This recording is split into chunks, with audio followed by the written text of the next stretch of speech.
Good morning.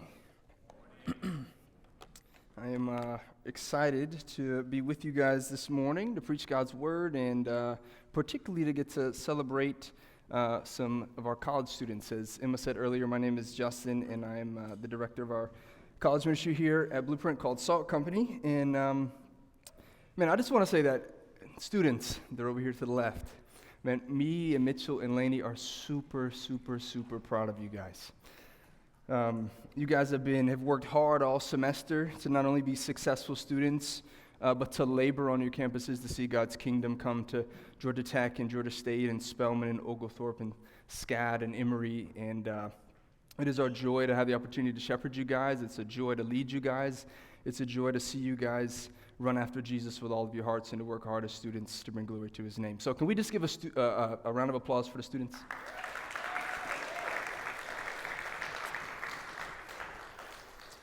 Beautiful.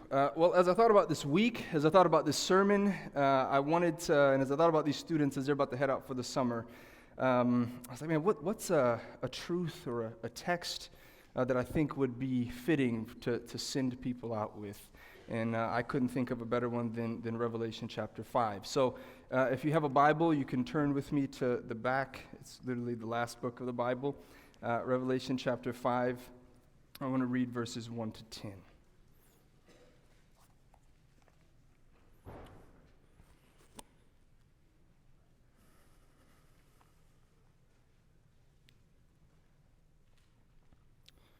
All right, starting verse 1. It says, "Then I saw on the right hand of the one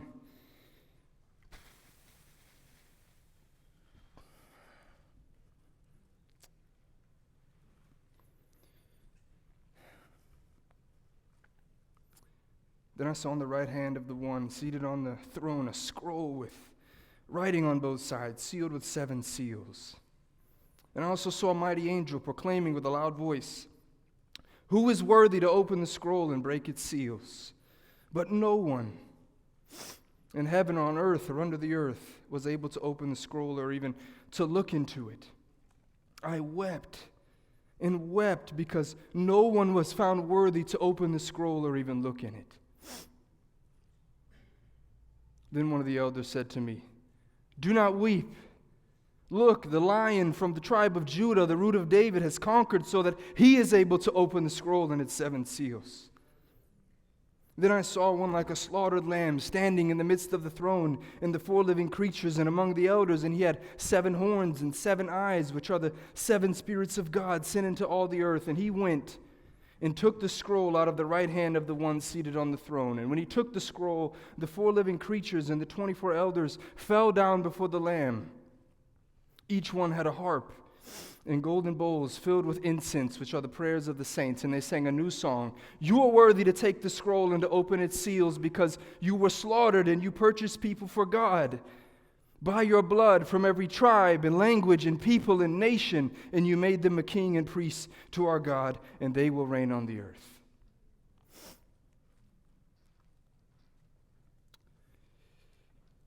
As I read through this text this week, and as I thought about what this reminded me of, it actually reminded me of a scene from an Avengers movie, a Marvel movie, Avengers Age of Ultron. Anybody like that movie in here? Okay, we got a few. Yeah, it's all right. That's the common consensus about Avengers Age of Ultron. I'll be honest with you, it's grown on me a bit over the last number of years. But there's a scene at the beginning of the movie where the Avengers are all sitting around this big glass table, and they're celebrating because they just defeated the great enemy Hydra, and they're all sitting there, and Thor has his hammer. Thor is the god of thunder, the ruler of Asgard. He has his hammer sitting there on the table, and there's some hearsay about this hammer. Only the worthy ones can carry this hammer and receive the power that Thor has, which is to be the god of thunder. He's like throwing lightning bolts all over the place, and to be the ruler of Asgard. And he's like, "Oh, okay, so y'all think y'all worthy? Go ahead, give it a shot." So Hawkeye, the guy with the bow and arrow, he comes up there, he tries to grab the hammer, can't do it. Tony Stark's like, "I got this." He pops the button out, he comes up, he tries to pull it, can't do it. He's like, "Hold on." He goes and gets the little Iron Man hand situation with like the flames flying out, and he's trying to pull it, can't do it. War Machine comes over, him and Iron Man trying to pull it, they can't do it. The Hulk comes over, he tries to pull it up, he can't do it. And then Captain America comes, And he grabs the hammer, and he pulls it, and it budges a little bit. Some foreshadowing there. Go check out Endgame. You'll see what I'm talking about. And so, inevitably, none of them are able to pick it up. And so Tony Stark's like, oh, yeah, we know. This is just a party trick. You know, the one who has the fingerprints of Thor, he's the one that can wield the hammer. And so Thor then gets up from the table. He picks up the hammer, just like I picked up my pin. He flips it like this, and he says, no, the truth is you're just not worthy. And this morning, Blueprint, as we work our way through the vision of Revelation 5, we're going to find ourselves faced with the same question. Is anybody worthy? Because the reality is this. God doesn't have some enchanted hammer that lets you throw lightning bolts around and become the king of some imaginary world, but he does have a scroll, and a very important one at that. Look with me at verse 1 in chapter 5. It says, Then I saw in the right hand of the one seated on the throne a scroll with writing on both sides, sealed with 7 seals. And I also saw a mighty angel proclaiming with a loud voice, Who is worthy to open the scroll and break its seals? Now, let me give you a little context of what's going on. So I would encourage you, go back and read Revelation chapter 4 and chapter 5 together. Beautiful, beautiful scene. So chapter 4 opens, John, the revelator, gets dropped into the throne room of God, and he's standing there, and it's just like sensory overload. He's looking at the one who sits on the throne, who is God, the God of Israel, the one who's created all things, and he describes him as having a presence that is like jasper and carnelian, these great jewels that are shining and radiating all throughout, and there's thunder and there's lightning, and there's this sea in front of him that's gleaming as if it's made of crystal, and there's these crazy angels flying around singing, Holy, holy, holy is the Lord Almighty. And he's just in there taking it all in, and it's just humbling. He doesn't know what to do, but just describe it as this, as he's looking upon the God of creation and all of heaven, giving all of their effort and all of their energy and all of their attention to the one who's on the throne, and just declaring his worth and his power and his excellence, because he's the creator of all things. And then he says, Then I saw a scroll in his right hand. Now some of you are like, okay, what's this scroll? Well, I think it's important to recognize the right hand of God. If you go back to Exodus 15, it is a symbol of God's mighty, delivering power in hand. Moses sings a song after he brings the Israelites out of captivity from Egypt, and he says, By your right hand you delivered us. So we can imagine, okay, we see the right hand, we have that context in our mind, and we go, there's some great saving, some great delivering, some great redeeming act that's about to take place, and has something to do with this scroll. Now, at this point, we don't know what all is going on with the scroll, but if you get to chapter 6, you see that each of the seals on the scroll represent a judgment, and then later, as you see, as the book of the Revelation unfolds, you see that what's written on this scroll is the plan of God to redeem all things, to take all sin, all shame, all darkness, all evil, all oppressive forces, and cast them out of his creation, and bring his justice and his righteousness and his goodness and his wisdom to the earth. And all those who are trusting in the King who's going to bring this about get to inherit this new earth with God and dwell with him there. That's what Revelation 21 and 22 is all about. This is a big moment. Who is worthy to open this scroll? In other words, who is worthy to execute the judgments of God and bring about his hope-filled will for all of creation? Now, the way that this text has been building, we would expect that there suddenly would be a great praise and an announcement of who this would be. But what happens in verse 3 is it takes us up to the peak, but then suddenly drops us into the pit. Who is worthy? Silence. No one. No one in heaven or on earth or under the earth was able to open the scroll or look into it. I want you to imagine that all the things that make us groan and weep and that bring us pain and despair in this life were just permitted to go on forever and ever and ever. injustice, racism go on forever and ever. Barrenness, miscarriages, the shame and the pain, maybe of abortion, going on and on. Hatred and strife within families, abuse and abandonment, sex trafficking, oppression, war, senseless killing, addiction, poverty, homelessness, all of it just permitted to go on and on. That's what John's feeling in this moment.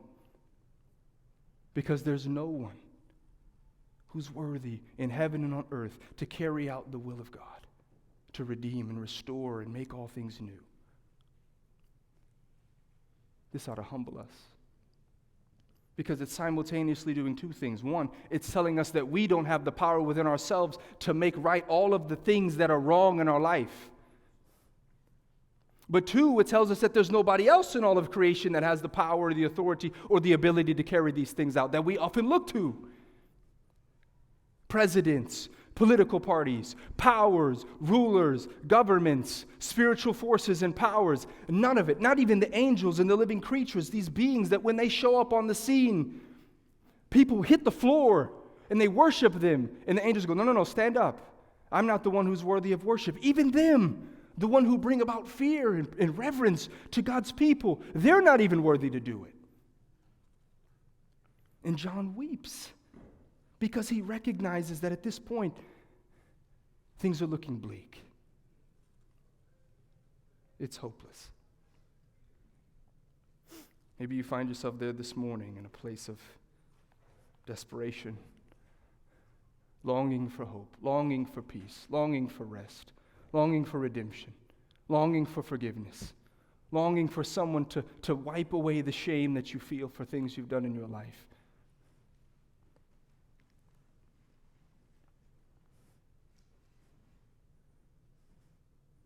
You find yourself right there with John, weeping.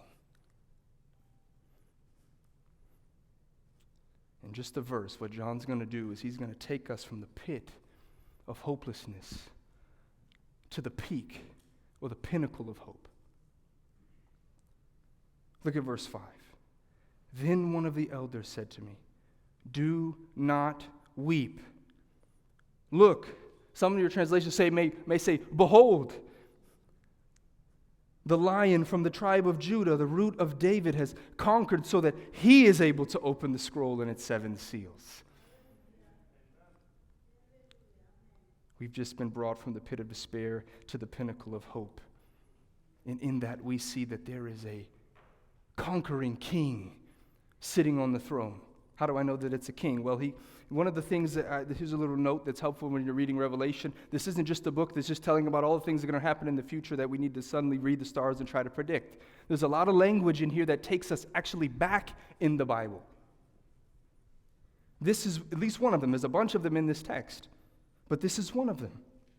The Lion of the tribe of Judah. And John doesn't just explicitly quote things. He uses phrases that the readers would have picked up onto because they're familiar with the first 3 quarters of their Bible. Let me give this as an exhortation. I know we love the New Testament, but we need to get familiar with the Old Testament. It brings the New Testament into color, and it brings the book of Revelation into color. He says, the Lion from the tribe of Judah. That ought to throw us back to Genesis chapter 49, where Jacob, who was later named Israel, is giving a blessing to his sons on the deathbed. And he says this to him. He says, "Judah, your brothers will praise you. Your hand will be on the necks of your enemies. Your father's sons will bow down to you. Judah is a young lion. My son, you return from the kill. He crouches. He lies down like a lion or a lioness. Who dares to rouse him? The scepter will not depart from Judah or the staff from between his feet until he whose right it is comes. And the obedience of the peoples belongs to him." First of all, when we think of a lion, we should think of power. We should think of majesty. We should think of royalty. I got some friends in here, they love the Lion King. We should think of Mufasa. We should think of Simba. What are they? They're kings. They're rulers. They have authority. If you go to the Atlanta Zoo, they have a big lion exhibit, and when the lions are awake, they walk down at the bottom of this thing, and it's like, if you're like right here, and there's some glass, and then there's just a massive lion looking you right in your eyes. And it's a humbling moment because you realize if something goes wrong with this glass, it's over for me. And though God may have given us the authority to rule over creation, let me tell you, if that glass goes down and I try to run, that lion is going to rule over me. He has the power. He has the authority. He has the dominion. He has the majesty. And what he's saying to Judah here is that, hey, your line is going to be a lineage of kings. And he says, this king has taken his throne, and the obedience of the people belongs to him. But that's not all. He picks up with the root of David. This would pick up some imagery primarily from Isaiah. We'll get there in just a second. But it starts in 2 Samuel chapter 7. David, the great king of Israel, says, God, I want to build you a temple. And God says, hey, that's a noble desire, but that's not your responsibility. In fact, right now I'm going to make a promise to you that you're going to have a son, and he will build the temple. And his throne will be an everlasting throne, and his dominion will be an everlasting dominion. And we find the fulfillment of that first in Solomon, but through a number of other kings as they continue to fail and struggle, but ultimately we find it in the King of Kings and the Lord of Lords, whom I'll name explicitly in just a minute. But what we see here is that there is a royal king who's sitting on the throne. And when this king comes, as described in Isaiah chapter 11, 1 to about 11, we'll start in verse 6. It says that when he comes, he's going to be anointed with God's Spirit, and he's going to rule with the fear of God. And he's going to bring justice, and he's going to bring righteousness, and he's going to uplift the poor and the oppressed, and he's going to drive out all wickedness from his creation and from his land, and he's going to bring about peace and harmony. And it's described this way in verse 6. It says, the wolf will dwell with the lamb, and the leopard will lie down with the goat. The calf, the young lion, and the fattened calf will be together, and a child will lead them. I don't know when the last time you saw a wolf lying down with a lamb. Usually the wolf is eating the lamb. But when this king comes, there's going to be peace. When this king comes, there's going to be harmony. When this king comes, there's going to be order. And all things will be made right. This one's sitting on the throne. And he has conquered. He has power. He has authority. And he is the worthy ruler to execute God's judgments and God's will in the earth. And so John, in this moment, is about to look and see, but what John hears and what John sees is two totally different stories. He said, look, behold, the lion of the tribe of Judah. But look at verse 6. When he looks, it says, then I saw one like a slaughtered lamb, standing in the midst of the throne and the four living creatures, and among the elders, he had 7 horns and 7 eyes, which are the 7 spirits of God, sent into all the earth. It's weird. Right? We think about conquering and we think of authority. We think about conquering, we think of dominating. We think of conquering, we think of slaughtering. The scriptures talk about conquering. The scriptures give us a vision of conquering, and what we see is something totally different. We see sacrifice. You turn and you expect to see some mighty, glorious lion on a throne, but what you see is a slaughtered lamb? That sounds backwards. Welcome to the nature of God's kingdom. Everything's upside down. You might see a slaughtered lamb there, but don't get me wrong. This lamb has all power. This lamb has all wisdom. Look at how it describes this lamb. This is no ordinary slaughtered lamb. It says this one has 7 horns. Horns is a symbol of power. 7 is a Jewish number that represents completion or fullness. So in other words, he's saying this slaughtered lamb has full power and full authority. 7 horns. And then he says he has 7 eyes. He has eyes are for seeing. They're for insight. They're for knowledge. They're for knowing. And he has 7 eyes. He has fullness of wisdom and fullness of insight and fullness of knowledge. This slaughtered lamb has all power. This slaughtered lamb has all wisdom. And therefore, this slaughtered lamb has the right to judge. Now the question is, who is this slaughtered lamb? This picks up on some Isaiah language from Isaiah 53. Hey, there's going to be a servant that comes in. He's going to be a suffering servant who's like a lamb led to the slaughter. So then John the Baptist, you get later in the story of the scriptures, early in the gospel accounts, And you have John the Baptist baptizing people, preparing the way for the coming king. And one day he's out baptizing, and he sees a man named Jesus of Nazareth walking across the shoreline, and he stops everything and he points and he says, "Behold, the Lamb of God who takes away the sins of the world." That's who's on the throne. Jesus. So if you're here this morning and you're looking for hope, if you're here this morning and you're looking for redemption, if you're here this morning and you're looking for forgiveness, if you're here this morning and you need peace, look no further. Hope, peace, life, joy, restoration, renewal, forgiveness is exclusively found in Jesus, the conquering King. Now let's still leave something on the table. How does someone who's slaughtered conquer? Because typically it goes the other way around. If you get slaughtered, then you've been conquered. But not in God's kingdom. See, Jesus came to conquer. He is a king. But Jesus didn't come to conquer with a sword. He came to conquer with sacrifice. He came to conquer with his blood. See, they had a great expectation that this Messiah, the anointed one, the king who would come, who's been promised and prophesied, would come and he would kick out all the oppressive forces that have been ruling over the people of God, the Israelites. But Jesus came and he started serving, and he wasn't rallying up an army, he was rallying up a group of disciples that were like fishermen and tax collectors, a very weird group of people. And they're like, what's going on? And what ends up happening is Jesus finds himself not sitting on a throne, but being nailed to a cross. And in fact, this is what the cross was all about. See, Satan, the ruler of the power of the air, partnered together with the ruling powers of the day to try to destroy Jesus. But inevitably what happened is that the thing they used to destroy Jesus actually became the thing that Jesus used to destroy them. See, they killed him, and what they didn't know was that they were actually opening a doorway for Jesus to take on death and sin and shame into himself, put it to death, and then resurrect 3 days later. See, one of the things we need to note about this lamb is that slaughter is not the only thing that characterizes him. Notice the lamb is standing. There's a lamb, a slaughtered lamb, standing in the midst of the throne. See, slaughtered things don't stand up. They're laying down. They're bleeding out. But this slaughtered lamb is standing. Blueprint. He is victorious. Jesus took sin, he took death, he took shame, he took the oppressive work of these powers into himself, and he died to it, and then 3 days later he resurrected, and he said, I am the king.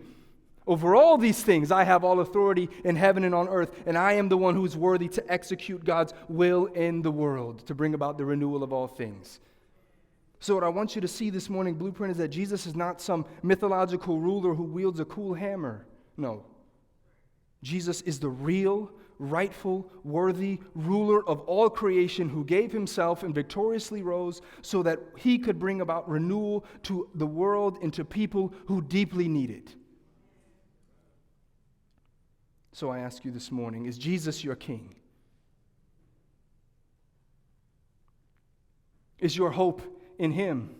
Is your allegiance to him? Are you faithful to him? Are you trusting him? Are you looking to him for forgiveness in life, in hope, in joy, in purpose in this world? Because let me tell you, it will not be found anywhere else. There is no one, no thing, no power that is more worthy than Jesus.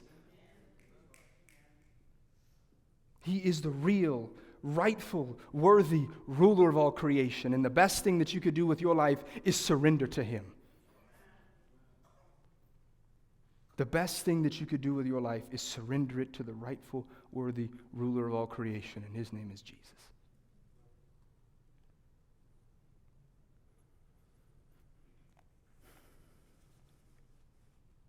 This is good news. This is good news for us. And it's good news for all of creation. In fact, this is where the narrative goes. This is where the vision goes. Because Jesus has been enthroned, it shows that he's worthy of all worship. He's worthy of our worship. He's worthy of not only our worship and our church's worship and our city's worship, but Jesus is worthy of all worship and all praise from all people. Look at verses 8 to 10. When he took the scroll, the 4 living creatures and the 24 elders fell down before the Lamb. Each one had a harp and golden bowls filled with incense, which are the prayers of the saints. And they sang a new song. You are worthy to take the scroll and to open its seals because you were slaughtered. We just talked about that. But notice this. And you purchased people for God by your blood from every tribe and language and people and nation, and you made them a king and priest to our God, and they will reign on the earth. This is a worship scene. This is a worship session.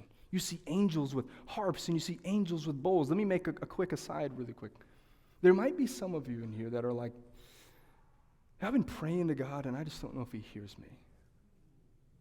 I've been praying to God for 3-4 years for my friend to come to faith. I've been praying to God for 10 years for him to heal my little brother who has a terminal illness. Some of you have been praying for years for things, and you're like, I don't know if God hears me anymore. And it's causing you to lose heart. Let me encourage you this morning. Your prayers are not wasted. I don't have the wisdom or the knowledge to know why God has not moved. But what this text tells me is at minimum, your prayers are being gathered in the heavens, in the bowls of the elders that are hour by hour, day by day, year by year, moment by moment, bowing before the throne room of God and allowing those prayers which fill the bowl be incense that rises to the praise of the Father and to the Son who sits on the throne. Your prayers are not hitting the walls. Your prayers are not hitting the universe. Your prayers are being gathered and used in the worship of God day in and day out. Don't lose heart.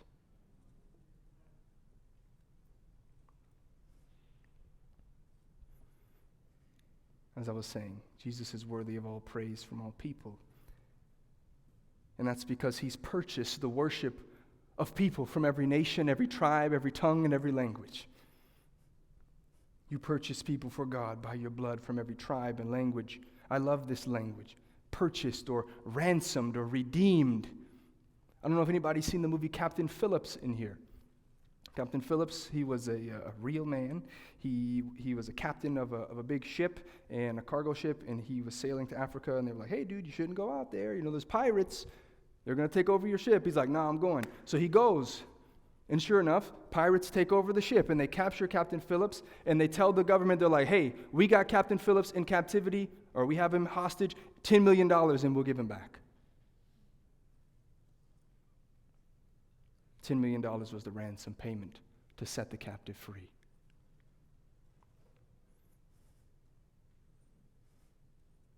But what we see here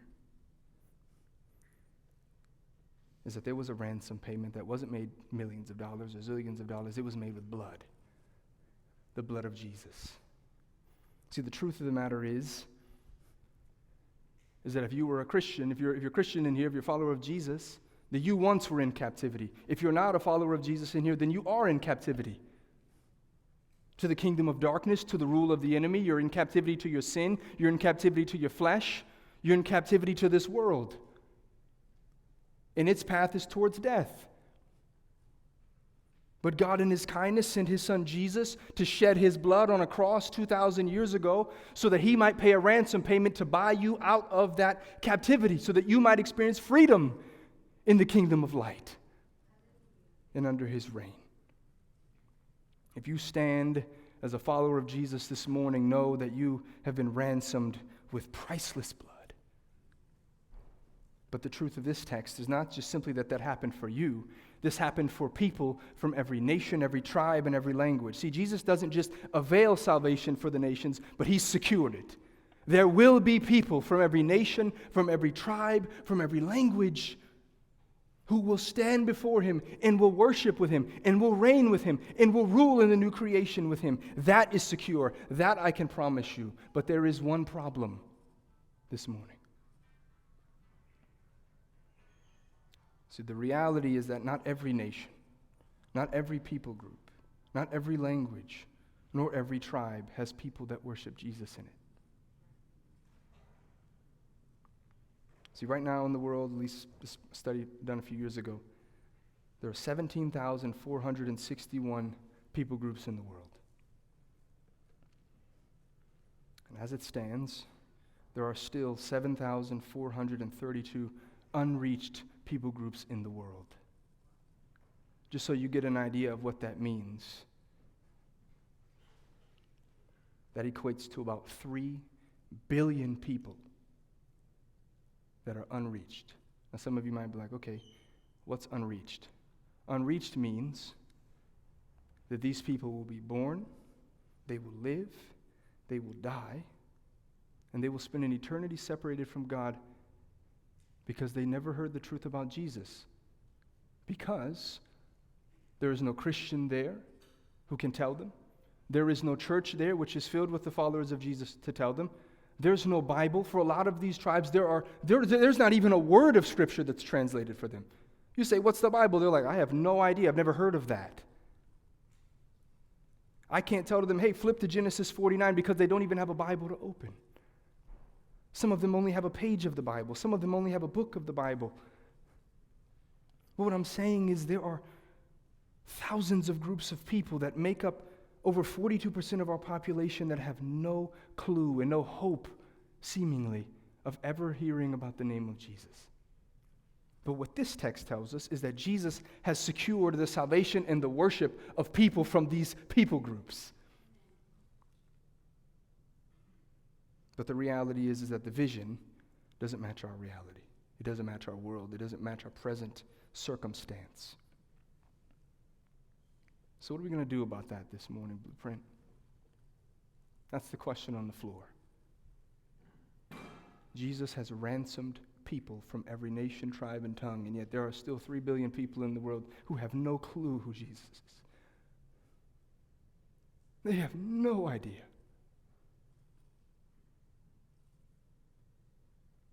What are we going to do?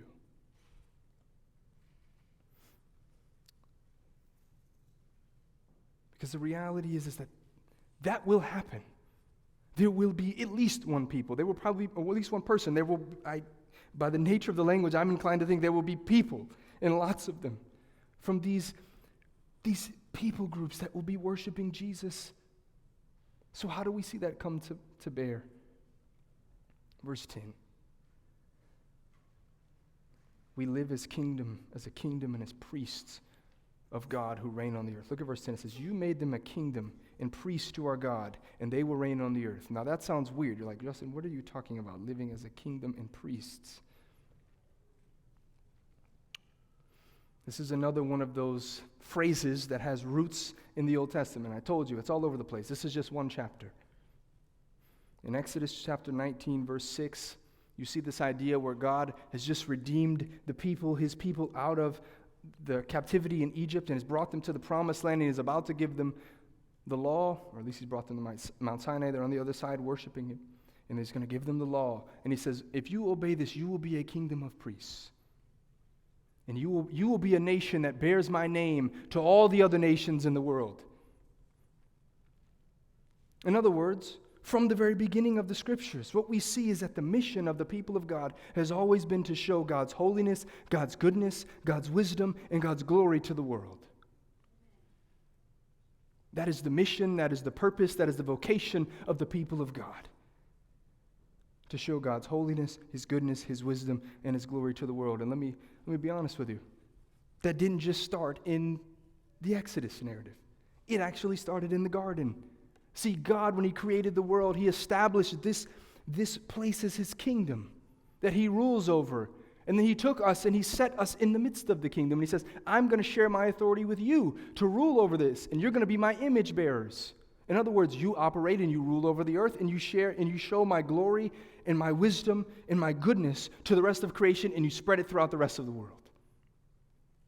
That was the purpose and the vocation of the first humans.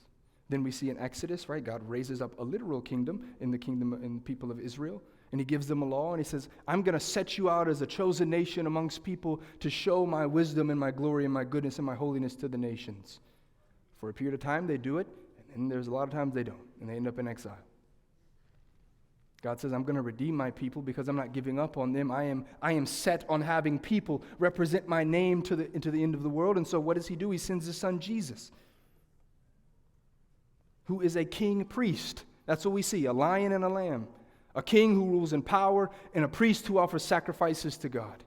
So Jesus comes and he brings forth God's kingdom, and then Jesus gives of himself to reconcile people to God, that we might be brought back into his presence, which brings us into where we currently stand as the church. People who are called citizens of God's kingdom, who live under the authority of Jesus and follow him and are obedient to him. And in doing so, we live out the priestly vocation or purpose or job of showing and declaring God's holiness, his goodness, his wisdom, and his glory to the nations. See, what we see here in verse 10 is what we call the already but not yet reality.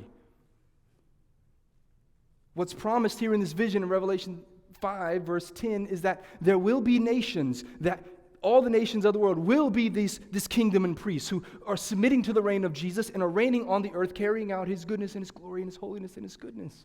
That will happen. But the reality is that we're also called to do that right now.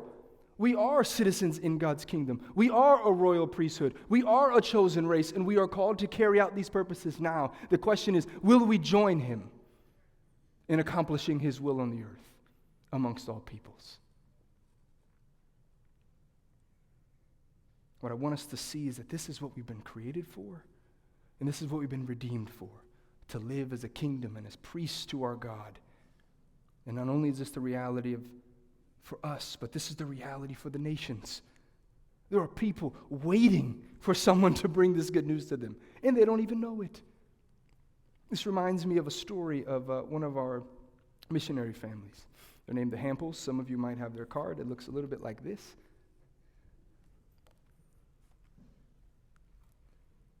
And they served in the Czech Republic for a while. They got married. They had to come back here to the States for a bit. And they're still in Orlando serving and following Jesus, but they're looking to go back to the Czech Republic. Well, while they were in the Czech Republic, Erin, the girl in the picture, if you have their card, I think there's a picture of them on the screen maybe, she met a girl named Christina. And I just want to read to you her story, okay? Listen to this. It says, we met Christina in her English class one day at school and later invited her to our picnic we were having for students. And she came to the picnic and seemed interested in talking more about God. So we went and got some hot chocolate one Friday night. And she shared that she believes in God, at least a little bit. And I asked her, how does believing in God affect your life? And she said, it doesn't affect my life. Is it supposed to? And I said, Jesus changes everything. She looked at me strangely, laughed, and said, what? That's weird. Then she went on to ask me, so how do you imagine God? And I shared with her about Jesus, that he is love. And I shared with her that when I think of Jesus, I think of water, something that's all satisfying and that cleanses me from everything that I've done wrong. And her response was this, listen, how am I just now hearing about this? I had no idea God was like this.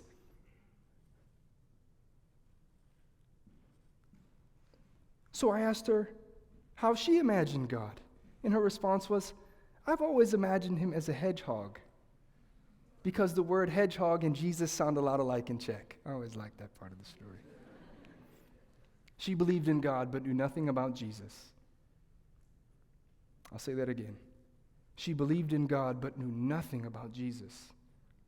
I shared a cool video with her that shares the gospel, and she was giggling during the video and afterwards explained how overwhelmed she was that God himself forgives her. She didn't know how to express her emotions, so she just kept giggling. And she looked at me and she said, when can I start to have a relationship with God? What do I need to do? It sounds like something out of Acts, where Peter preaches them, you guys killed Jesus, and God raised him from the dead, and he's seated at the throne, and they're like, what must we do to be saved? She was surprised that I was surprised and didn't understand how anyone would ever say no to a relationship with God.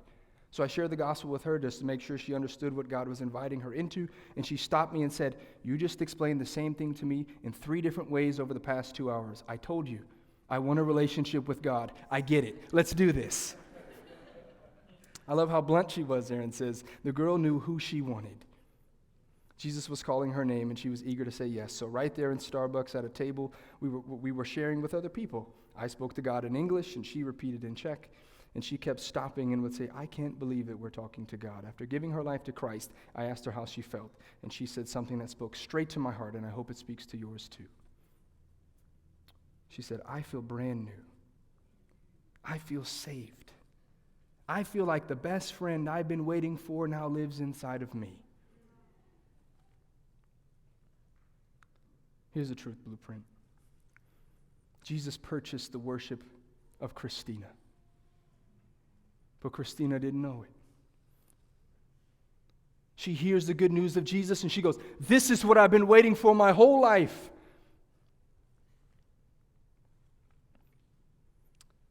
And the truth of the matter is there are people from every nation of the earth, even some of the most dangerous ones. Nations like Somalia, Pakistan, Japan, North Korea, Iran, and the list can go on and on. There are people even from the most dangerous places on the earth where it is illegal to even whisper the name of Jesus that Jesus has purchased for himself, to worship him, to declare his worth, to sing to him of his power and his glory and his excellence and his might and his good rule over their life. But the way that that comes about in the world is through his people. Us taking up our calling to be a kingdom and priests in the world. See, I told you earlier, the best thing that you could do with your life is surrender it to the rightful ruler of all creation. And to live your life as a citizen of his kingdom and as a priest who gets to represent God to the world and draw people near and help them see the beauty and the excellence of his sacrifice that he gave so that we might be reconciled to him. So college students, as you all head out for the summer, maybe later today or later this week, know that Jesus is the king of your life and he's the king of your summer. And there is no better thing that you could do than to give your life to follow him, to trust him, to walk with him, to obey him, and to share with him. If you do that, you will have the best summer you've ever had, I promise. Blueprint. The best thing that we could do with our life is surrender it to the rightful, worthy ruler of all creation and to live our lives as a kingdom of priests, calling our family members and our neighbors and our coworkers and our friends at the grocery store, our people we meet on the train or on the bus, to draw near to God and to experience the rule and the reign and to give themselves and their allegiance to the King of all creation. For he's the best thing in all of life. And so this morning, while there are a number of ways that we could respond to this, and I think there typically are 3 that we like to talk about, and I like to talk about, right? And we think about what it looks like to give our lives to see the nations come to know Jesus. We talk about praying, we talk about giving, and we talk about going. I don't have time to go into all of those this morning, but one, we're going to get to celebrate somebody who's going here in a little while. But what I want to do right now is I want to invite us to join in God's mission through prayer. See, this is what priests would do. They would offer prayers on behalf of people to God, that God might come and move in their space. I'll give you this quick story. I wasn't planning on doing this. I was talking with some friends this week, and I heard a story. There was a girl, she's from Iran, from an unreached people group, and she's taken a refuge somewhere in Nebraska, of all places. And her mom and this girl, they're very devout Muslims, and her mom was very, very, very sick. And so some people from their church just decided, hey, we're going to pray for this girl's mom to be healed. And so one night, her mom's laying in the bed, either at the hospital or at their house, and Jesus comes and visits her in a dream and says, I want to heal you because I want to use you to tell of my greatness throughout all the earth. And so the woman went to the doctor the next week, and suddenly this thing that had her terminally sick was gone. And now this woman is spending her days literally running around the city going, Jesus is God, follow him.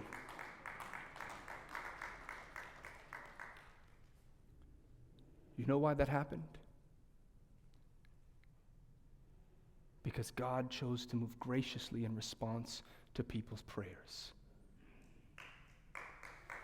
So what we're going to do this morning, you should have received a card like this.